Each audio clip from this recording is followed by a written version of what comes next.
known as Black Saturday. The spot fires crossed the road. I want you out of that area. We have a spot fire south at the moment, which has 2 helicopters on it. Strike term about to begin.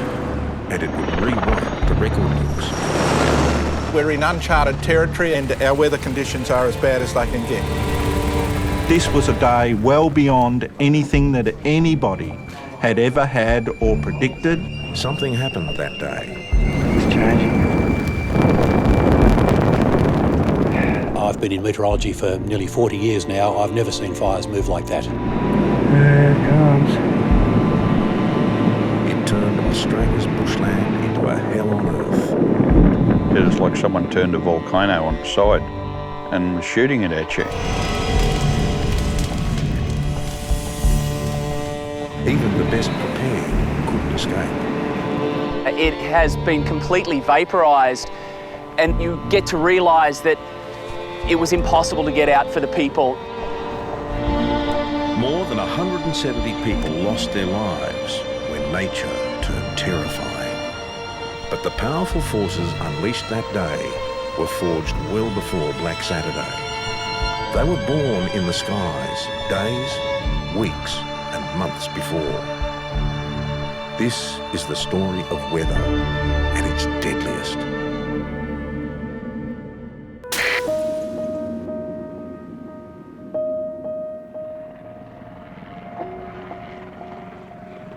Did you get an update on the weather forecast?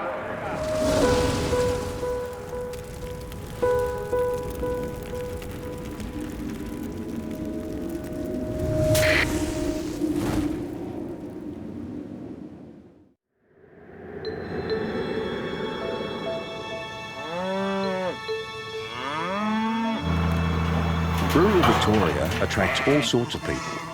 Some work the land, while others just enjoy the close-knit towns and communities. People have set up homes in the beautiful mountains and fertile grasslands. It's a little piece of paradise until the weather turns. I look at the weather every day and I'm fully aware of just how quickly the weather can go wrong, how severe weather conditions can develop very, very quickly. But really, I don't think anything could have prepared me for the sheer ferocity of the weather that unfolded over the Black Saturday bushfires, and really just what a terrible event had unfolded for Australia.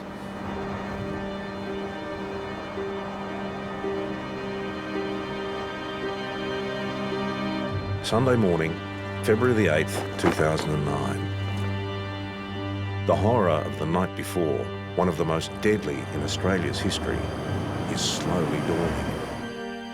I'd been following the weather all day on Saturday, but when I woke up on Sunday, I couldn't believe what had happened.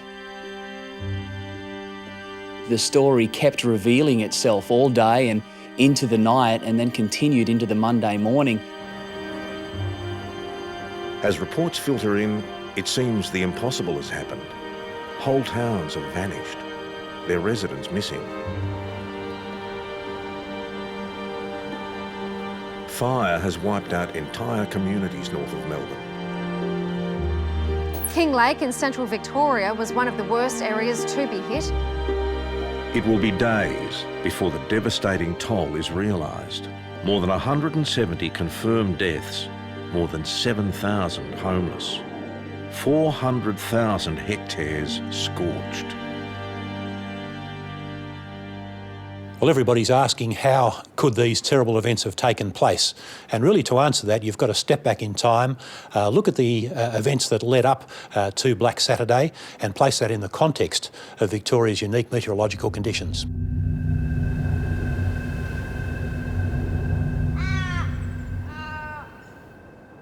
Australia's the driest inhabited continent. In particular, Victoria. Victoria stands out as one of the 3 most bushfire-prone areas in the world. The other 2 are the French Riviera, and we've also got California in the United States. Well, it's my view that it is the world's worst bushfire zone in terms of the impact of fire upon people and on populations.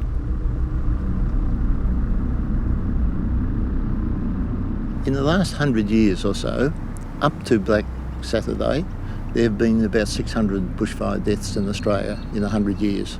400 of those have been in Victoria. Fire scientist David Packham knows Victoria's deadly weather firsthand. It almost took his life in 1983 during the notorious Ash Wednesday fires. Well, on Ash Wednesday, our house was burnt over. The flames were over the top of the roof, and the intensity was such that it was a mud brick house. Some of the raw mud brick on the outside was actually fired to red brick, and because we had 4 good, able-bodied people inside who were working very hard to stop things burning, and we succeeded. Until now, Ash Wednesday was Australia's darkest day, and in this tragedy there were clues to what would happen 26 years later. The same forces were at work, Victoria's lethal weather patterns. It's one factor that makes the region so dangerous are the hot northerly winds we often get ahead of cold frontal systems, and it's this change in wind direction that can also add a lethal dimension to the fires. In certain weather cycles, Victoria is bombarded by hot winds blowing down from Australia's desert interior. Fires start and then take a catastrophic turn when cold fronts move in at 90 degrees from the southwest. This instantly creates a giant fire front. The faster the wind, the narrower the fire, as it is on the northwest spread, and then the change comes from the southwest, and suddenly you have got a long fire front. And in Ash Wednesday, for example, 46 of the 47 people who died in Victoria died on the passage of the front of the wind change or soon after. Ash Wednesday was created by the perfect firestorm. It wouldn't be the last, and it wasn't the first. When you look at the history of Australian bushfires, the really worst ones, the big one, of course, up until this particular event, was the so-called Black Friday bushfires of 1939. And it was a very similar roll-up to what we've just seen. Some of those record temperatures still stand, and then the fires erupted on the 13th, Friday the 13th of January 1939. Black Friday claimed 71 lives. Again, hot northerly winds started the fire in one direction, only to be quickly overtaken by cool, fast winds from the southwest. It was impossible to fight and too fast to outrun. Many Australians hoped it would never, could never happen again. But weather experts knew differently. They knew Victoria's climate and vegetation could again create the perfect firestorm. It was unthinkable, but it was possible.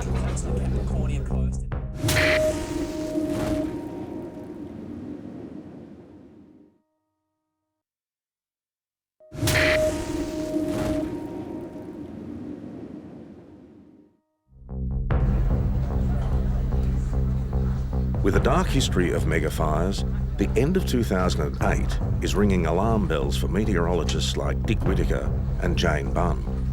By the end of 2008, the situation had certainly looked bad.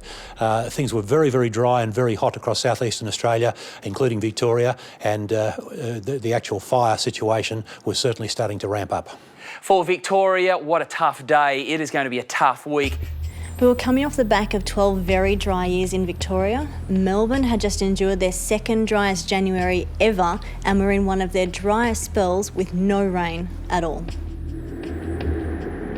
A lot of this seems to be due to the fact that cold fronts that normally bring rain, particularly during the winter months, had slipped further to the south, and this in fact has been linked by some climatologists with climate change.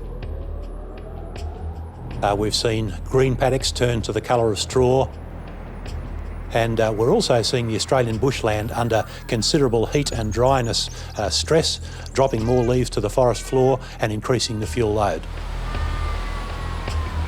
It seems the drought will last forever. Then finally, some good rain. Leading up to the bushfires, strangely enough, we saw some good rainfall across parts of South Australia and Victoria, and that stimulated the undergrowth, and there was a heavy increase in the fuel load. Victoria's fuel load is naturally volatile, especially the native gums. They fuel the biggest and fastest blazes, known as mega fires. Well, the eucalypt is pretty well designed for burning. The bark on the trees burns very well. Some eucalypt trees, the bark will catch a light and burn like a cigar and start fires up to 30 kilometres ahead. Then we've got all the oils that are in the leaves themselves, which adds to the volatile mix. We would see in those forests probably in the vicinity of 50 tonne per hectare of fine fuel being available to burn, and then there's all the woody material that's available, and that could be 200-300 tonne per hectare of woody material. The brief rains at the end of 2008 simply added more fuel.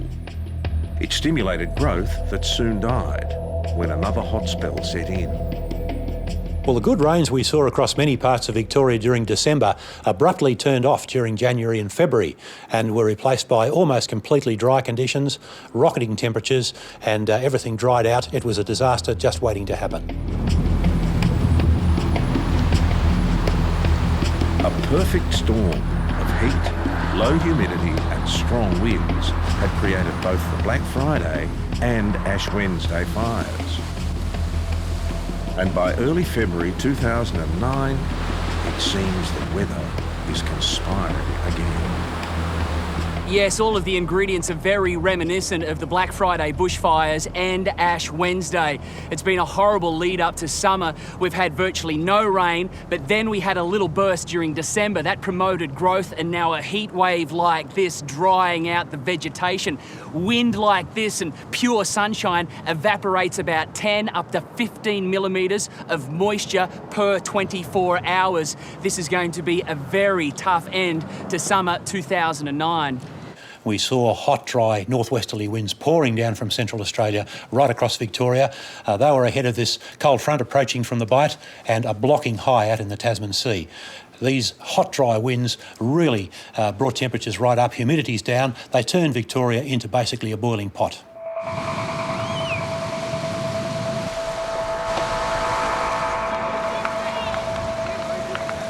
A high-pressure system sitting in the Tasman Sea, that was what was responsible for most of the heat, and it didn't move. We had it there for several weeks at a time, making this prolonged heat wave.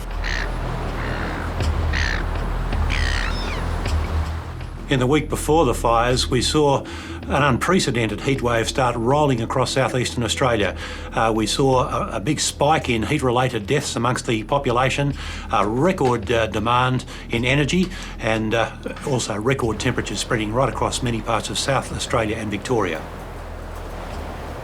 Being in Melbourne was extraordinary. You could walk along the southern side of a building in the shade and out of the wind, but you'd come around the corner and the wind would hit you like a hairdryer switched on extreme, and the air was so hot and dry it felt like it was burning your eyeballs.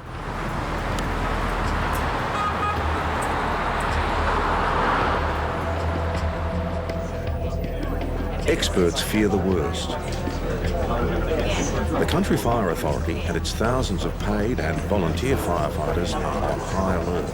At CFA headquarters, just 3 days before Black Saturday, one man is feeling the heat more than most. Authority Chief Officer Russell Rees. Good morning, everybody. On Wednesday night, I looked at the forecast and, to be blunt, I couldn't believe the numbers. The veteran firefighter is looking at Victoria's Fire Danger Index, a single number that sums up fire risk by combining temperature, wind speed, humidity and fuel load. The normal fire danger index is designed to go from 0 to 100. We had across the state 14 locations that were above 100, some into the 200s.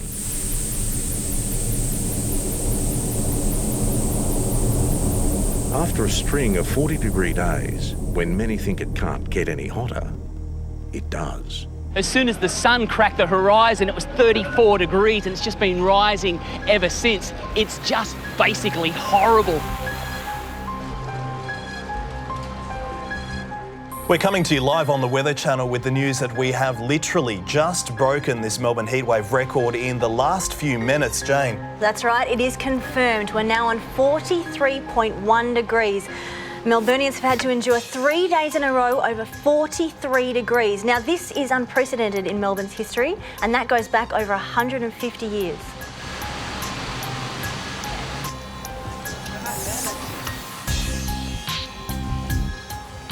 Melbourne's temperature reached 46.4 degrees, which was a new record. That broke the 1939 record set on Black Friday. 60 kilometres north of Melbourne, at the small settlement of Reedy Creek, Liam Sheehan's family are bracing themselves. They know the weather is creating potentially lethal conditions. The only thing missing now is a flame. If you've got a fuel source, you've got oxygen, you've got heat, and then some ignition source, you're going to have a fire. Liam and his family will soon be fighting for their lives. Just 20 kilometres away at St Andrews, Jim Baruta makes his preparations. He has a fire bunker dug into the mountainside. It's built with tons of concrete and steel. I always knew that I needed something that if we were there, my family and I, we needed to go into something that we could shelter from a fire. You know, and like it's always in the back of our mind.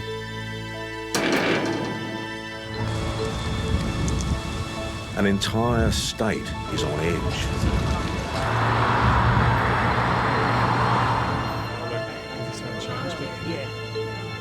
Those who know, meteorologists, fire scientists and firefighters, believe the weather has made catastrophe almost inevitable.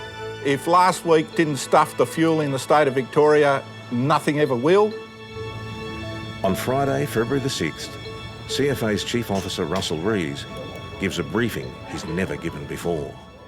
So our weather situation is we're in uncharted territory and our weather conditions are as bad as they can get. Hot northerly winds, low humidity, strong winds and a southwesterly wind change with no rain. This was a day well beyond anything that anybody had ever had or predicted, and that this was well beyond an Ash Wednesday type condition.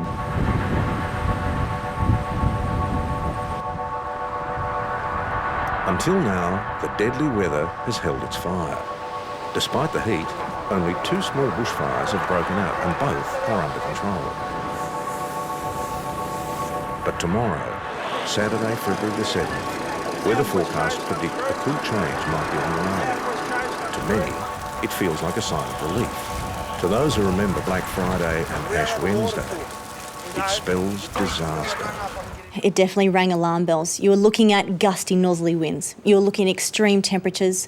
Temperatures were forecast well over 40 degrees. You were also looking at the big one, the wind change moving through.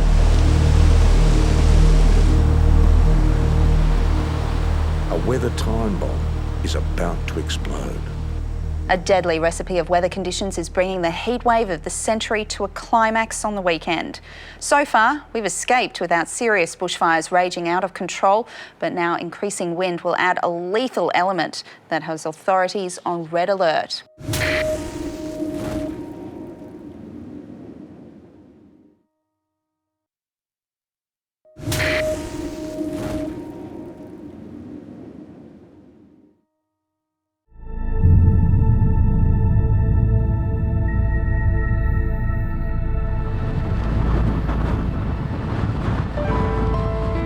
As Saturday dawns, in CFA headquarters there's a tense calm and hopes that somehow Victorians may dodge the bullet loaded in the weather's gun. And the day was actually quite benign, you know, it looked really like I got this feeling maybe we'll get away with this. Thankfully, there's only one fire on the CFA's radar, east of Melbourne, the Bunyip. All morning, nothing happened. It just sat there, you know, like this dormant lion just waiting to roar. But the calm doesn't last for long. By mid-morning, the hot northwesterly winds are getting stronger and temperatures are rising. Now, the forecast is seeing widespread wind warnings in place. In fact, severe weather warnings for winds gusting between 50 and 100 kilometres an hour. Temperatures are up over 40 degrees for just about the entire state, and there is a total fire ban in place. It looked like Melbourne would surpass the hottest temperature it had ever recorded. We thought, is that going to be a possibility? On the day of the fires, the meteorological observations that began pouring in showed that we had reason to be really concerned. We had temperatures developing well in excess of 45 degrees. In fact, Hopetoun in the Mallee district of Victoria peaked at 48.8 degrees, which is the hottest temperature ever recorded in Victoria. We had winds in excess of 100 kilometres per hour. We had humidities below 10%. All of those things were converging to one time, and that, of course, was Black Saturday, and it became clear that a fire disaster was very likely to develop. Rising heat and winds finally set loose the bunyip fire. That fire got up and run and was coming out with a rush. And soon there are more fires. Some people call it the witching hour. You know, like all of a sudden it happens. And within a space of 2 or 3 hours, multiple calls start rolling in of new starts. Authorities are warning that this is extreme danger, and we keep asking everyone to be very vigilant for spot fires, fires on your properties, and all residents to also really try and clear the gutters and get ready for these fire conditions.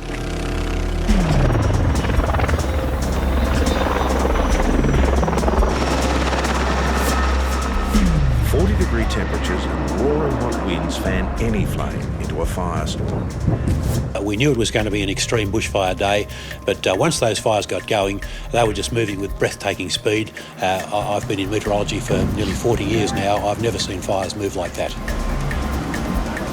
And all of a sudden there were fires all across the state. It was as if the state had exploded all at once. One of the fires starts raging near the town of Kilmore, just a few kilometres from the property of Liam and Dale Sheehan. Could see this great plume of smoke, and Kiss said there's a fire, so it's probably just a pine forest. Good luck to them, I can't stand pine forest. Because of the weather on that day, as it was so hot and with that northerly wind behind it, we knew that if they didn't round it up straight away, there was going to be some real problems. The Kilmore fire is galloping southeast, fanned by the hot desert winds. It's throwing up embers high on convection currents. They're jumping ahead up to 15 kilometres, starting spot fires and extending the front. We began to receive reports of wind gusts around 110 kilometres an hour, and that's not far off a Category 1 tropical cyclone. And of course, those strong winds became a major driver of the bushfires during the afternoon. The fire started about 8 or 10 kilometres out in that direction out to the west. And over a period of about 3 hours, fanned by those hot northerly winds, it then got driven south about 20 odd kilometres. Now, this is not rain that you can see on the radar here. These are the plumes of smoke that are coming up from the bushfires raging across the state. It was the smoke particles that the radar was picking up. You can see a big plume heading down from the northwest to the southeast. Those strong northerly winds were pushing in that direction. At 3 p.m, another serious outbreak starts northwest of Marysville. Like the Kilmore fire, it heads southeast, driven by the hot winds. For any fire management, multiple fronts spreading quickly are enough to worry about. But in Victoria, there's the other constant threat, a sudden wind change of 90 degrees. At the same time, you're monitoring the weather, because the critical aspect of these fires is not just that they're happening, but they're going to have a wind change impact upon them. What everyone fears next is Victoria's notorious cold front, and just as forecast, it starts moving in late afternoon. We saw a strong and gusty wind change charge across the state from west to east during the day, affecting the central parts of Victoria during the late afternoon and getting through to the eastern parts later in the evening. We'll take a look at this change. We can see it's pushed through areas like Portland and Hamilton, Warrnambool, and it's just now arriving in the southern suburbs of Melbourne.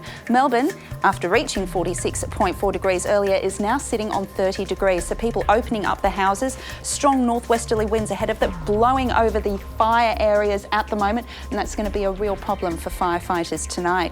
We're seeing nature at its worst. It's turning fires into mega fires. Now, we do have a cold front that is fast approaching the southeast of the country, and what that is going to do is impact the wind direction and change the course of all these fires.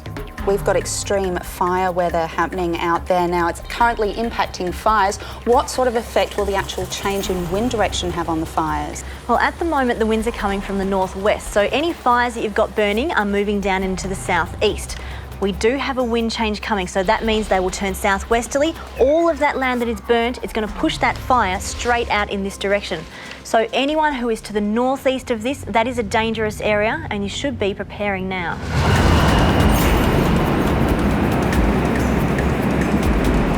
2 generations of fear is coming to life as the weather repeats its deadly pattern of 1939 and 1983.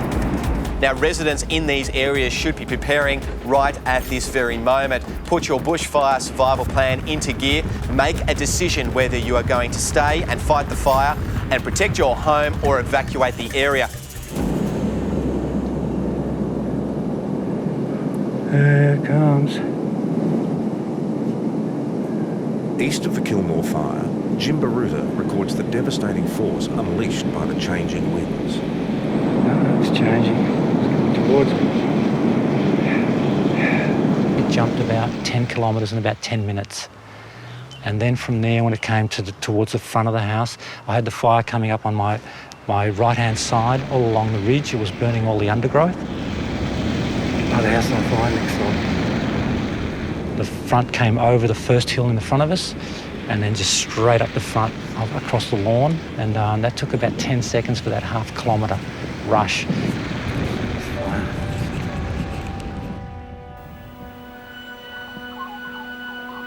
Not far away, the fire front turns on the Sheehan family. It then blew that whole fire front from there straight back towards us. And you just knew it was going to hit, and just before it went whoomp, you looked out and you saw this great red thing coming towards you. Thought there was no turning back from that point. There was nothing we could have done, and then you realise how committed we'd become. It just was coming straight at us, and at that point we just knew, there's no turning back. Everyone on the eastern side of the old fire front suddenly becomes a potential victim. The speed of the switch catches many off guard. Jimbaruta is one of the lucky ones. The noise was so loud, it was deafening. It just sounded like 10 jets coming over, and it just wasn't slowing down. It was just getting stronger and stronger. And it was searching for oxygen. It was searching for every bit of oxygen it could find, and that's the only thing that was slowing it down. Major bushfires do have the capacity to create their own weather. Violent updrafts produced by the fires actually suck in air from the outside. You get clouds forming on top of the blaze, which we call pyrocumulus clouds, and you can actually have fire tornadoes that are violently rotating funnels of fire that have the power to knock down trees and power lines. Once the fire gets to these sort of intensities, there's no way of controlling it. The whole thing is in the hands of the weather.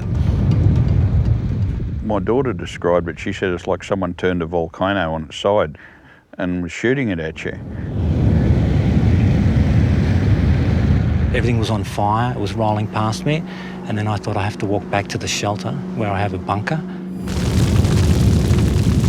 Jimbaruta in his bunker and the Sheehan family in their house are somehow surviving hell. We were subjected to the most horrendous ember attack I've ever seen. And we had embers getting into the house, and our house actually caught fire at least 8 times inside. There was flames trying to get in. I had a little hole that's about this big, and I had an extension cord coming in it, and it's about that long through the wall, and it looked like someone was out there with an oxy torch trying to get in. As the huge new fire front is fanned northeast by the cool change, more communities are now in the line of fire. Kinglake and Marysville further east. And there were many firefighters from CFA and DSE and Parks Victoria firefighters in that town doing their best, but they were overwhelmed. Overnight, 2 enormous fire fronts will become one. A mega fire with a speed and ferocity almost impossible to conceive.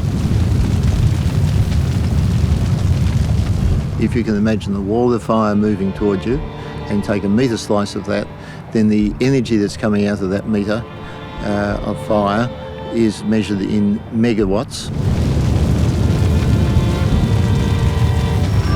No one can survive the heat of a 10 megawatt fire. This fire has 10 times more energy, burning at 1200 degrees. The fires that occurred on Black Saturday, I calculated out at about somewhere between 90 to 100 megawatts per metre at their peak.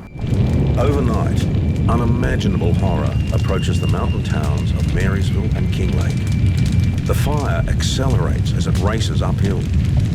Fires are unusual. They're one of the few things that actually go upslope quicker than downslope. For every 10 degrees increase in slope, there's a doubling of the rate of spread of fire up a slope. Charging through at up to 120 kilometres per hour, the fire sweeps through hilltop settlements.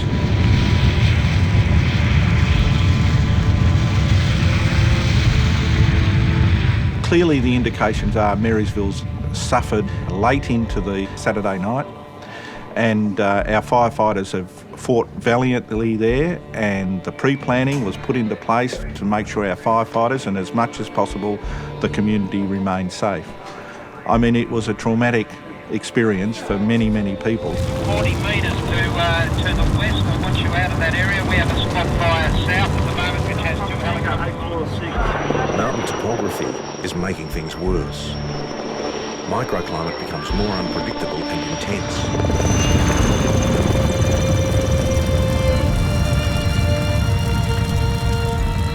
Overnight, the pattern is that you still get the winds raging overhead, but at the surface, things can change dramatically. So if you are in a valley, for example, you can go from northerly winds to southerly winds overnight because suddenly you get the drainage coming down the mountain. And where you get gullies or valleys that actually align with the wind direction, you actually get channeling and concentration of those winds. So the wind combined with the convective heat coming from the fire actually add together to accelerate the fire. And the danger doesn't pass with the fire front. In its wake, survivors find themselves still surrounded by flames. Even though I put out the fires, everything was still burning. The bush was still burning, all the trees around the house were still burning. So the front had passed, but everything was still alight. Everything was like Roman candles, everything. There was nothing you could look at that wasn't glowing like a Roman candle anywhere. And then there's still embers were blowing through because the wind was still blowing.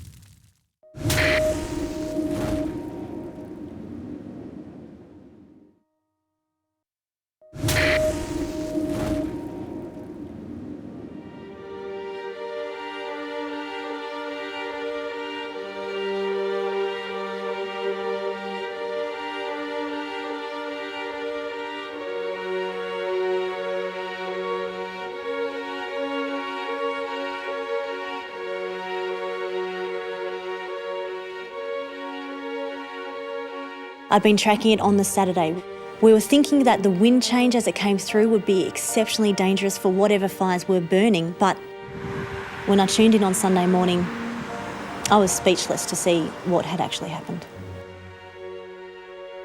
Driving through the disaster area, it was an experience that changed my chemistry, that made me shake.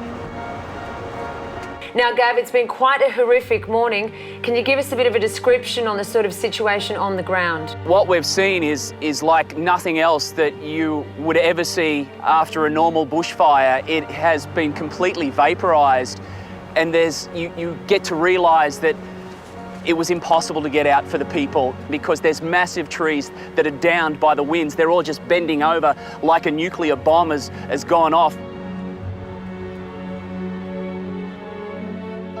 Everything was completely obliterated. It was completely gone. There was no signs of life at all.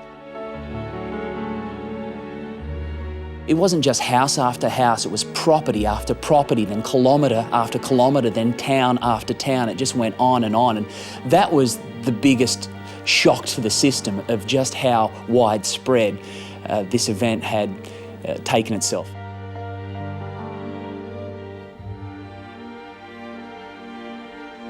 Black Saturday's mega fire has consumed 400,000 hectares, an area bigger than Sydney and Melbourne combined.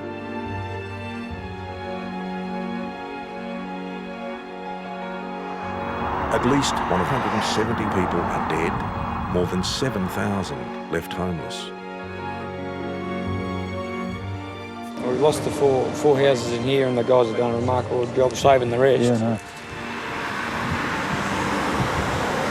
This is just indescribably awful. This is just indescribably awful.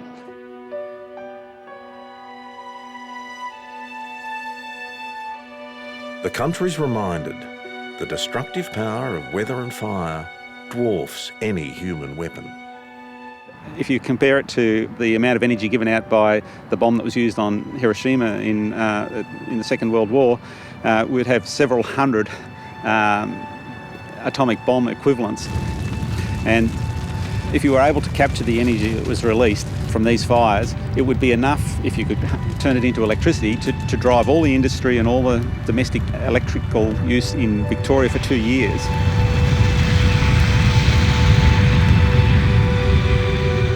The fire's scale can only really be appreciated from space.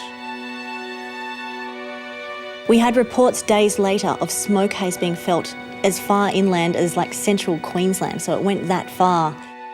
And we got a heap of smoke haze through Melbourne a couple of days later.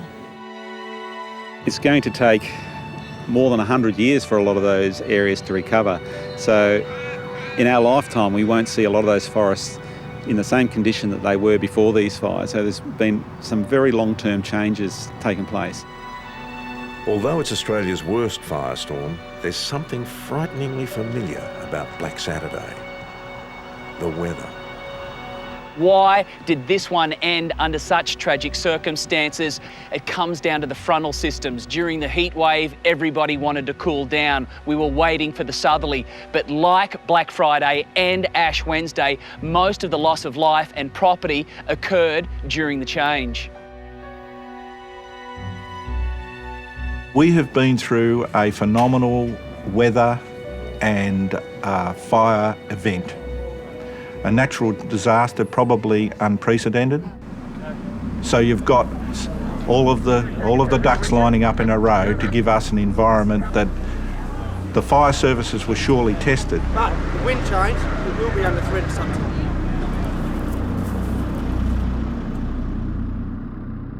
All those meteorological factors we saw, the high temperatures, the low humidities, the strong winds, the available fuel, if any one of those hadn't lined up, the fires wouldn't have been as extreme as we actually saw. 2,029 homes consumed in the fires. 78 townships have suffered loss of life or loss of property. Over 6,200 insurance claims totalling over $800 million. Black Saturday has caused more destruction than Ash Wednesday in 1983.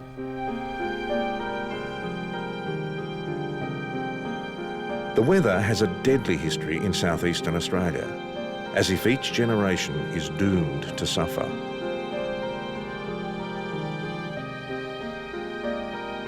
The problem with bushfires, severe bushfires across southeastern Australia, is traditionally they've occurred quite some distance apart, usually something like 30 to 40 years. And by that time, the people concerned have forgotten. 2 or 3 new generations have moved into the areas. In truth, of all Australia's natural disasters, Black Saturday was the best predicted.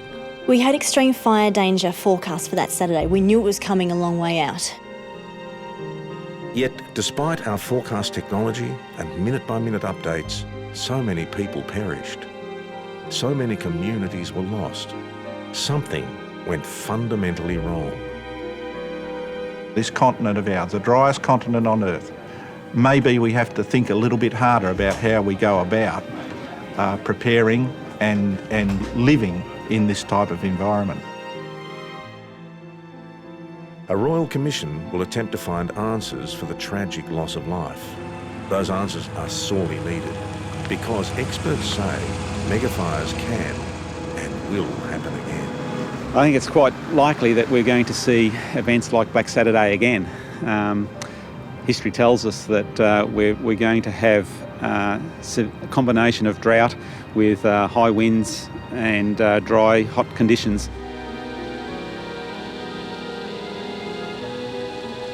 Many experts believe megafires will be bigger and more frequent because our climate is getting hotter. Now, it does appear that these high-intensity fires are increasing in frequency, and some of the climatologists are telling us that this is a reflection of climate change.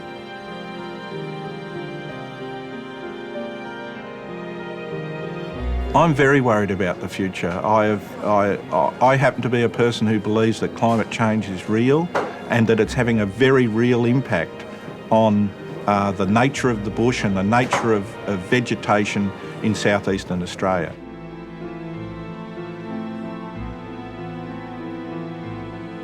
I hope it will never be repeated because it was an absolutely ghastly event.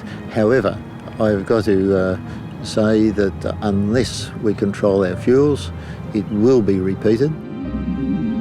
Weather has always held the power of life and death in Australia. But now the stakes are rising. We could be heading into worst type of events in terms of the frequency and the types of summers that we're enduring.